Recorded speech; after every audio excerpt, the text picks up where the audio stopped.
Hi guys, welcome back to Exposed, and if I'm welcoming you back and you like it here, I'd love it if you stayed and subbed. Quick Janice watch.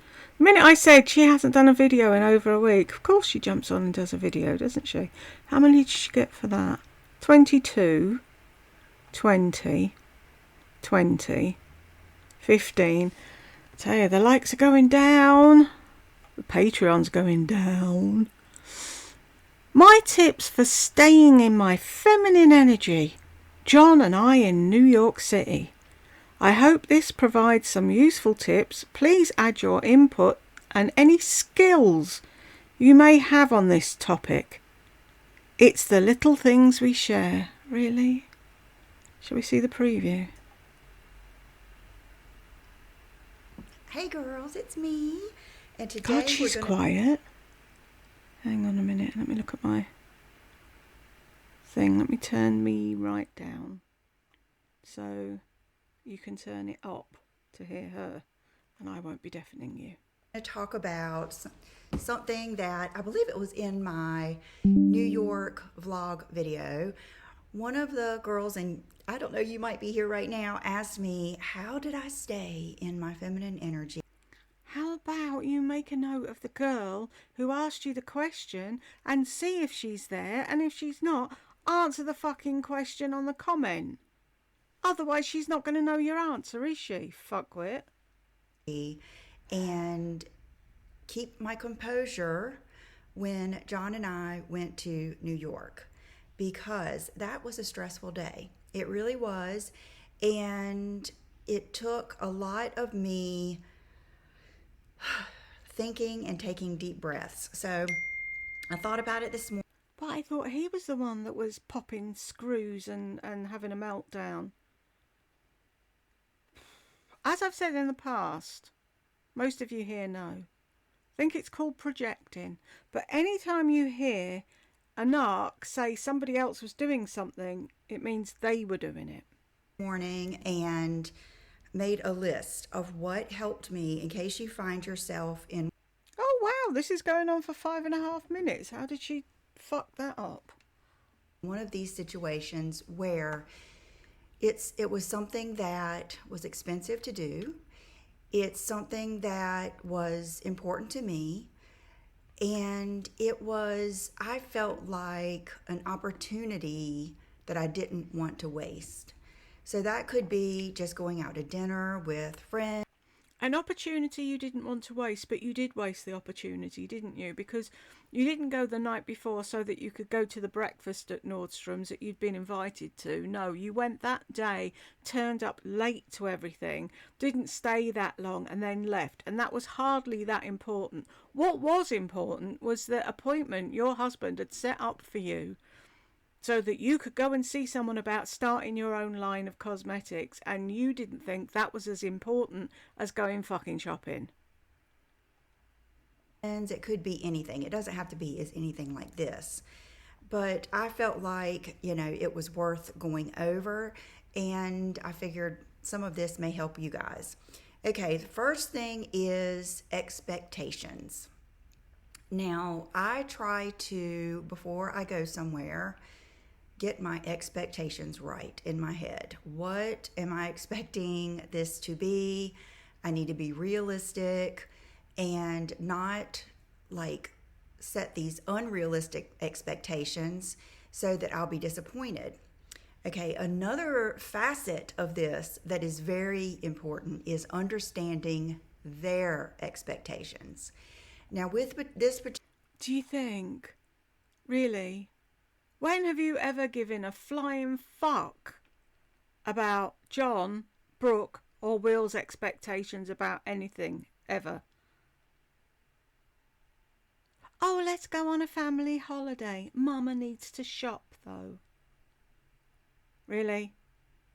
You think about their expectations? I don't think you do. Particular trip, it was a one-day trip. And in hindsight, maybe we should have stayed overnight. Oh, do you think? Maybe you should have gone for the weekend.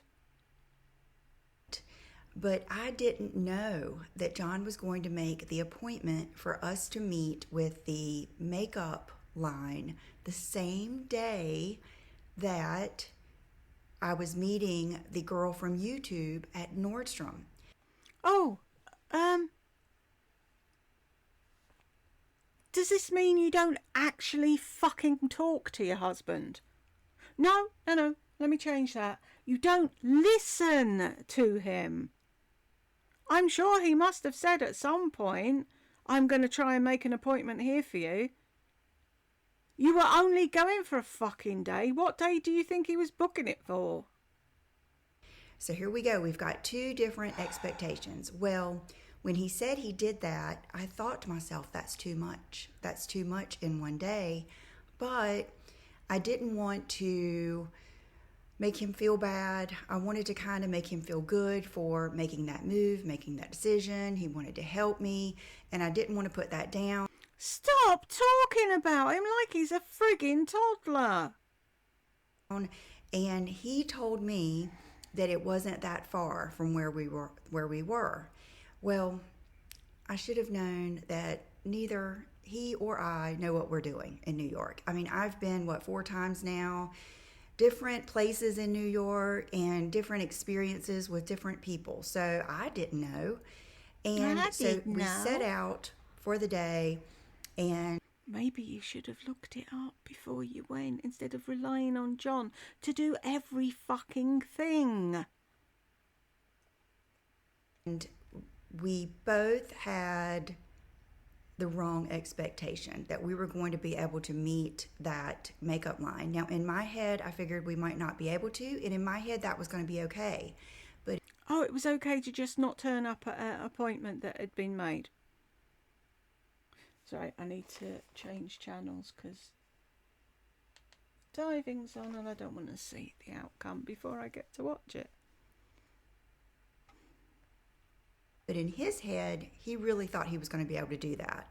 So that's number one, is setting your expectations for the trip or the dinner out or the shopping trip or anything, because like I can kind of go with the flow. I'm not set in what I expected, but he is. I've eaten the same thing every day for the last 4 years, but I'm a go with the flow kind of girl. He has to know what's going to go on, and if anything changes from that, he can get very grumpy. He can, I'm going to say lash out, but like express himself firmly that you could take personally. That's not lashing out. Stop trying to make out he fucking hit you. Really?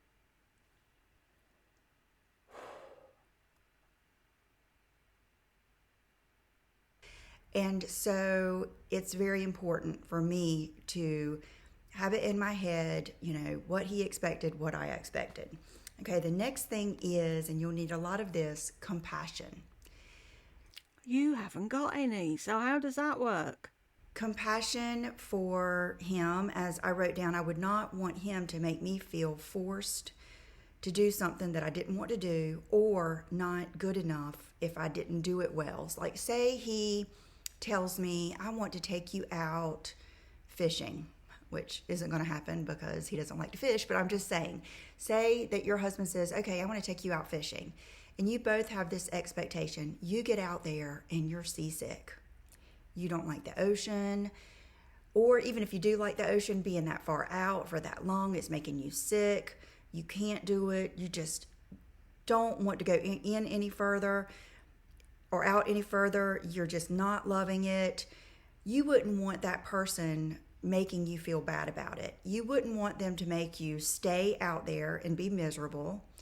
You wouldn't want him to make you feel like less of a loving wife or anything for not trying to suck it up to be out there.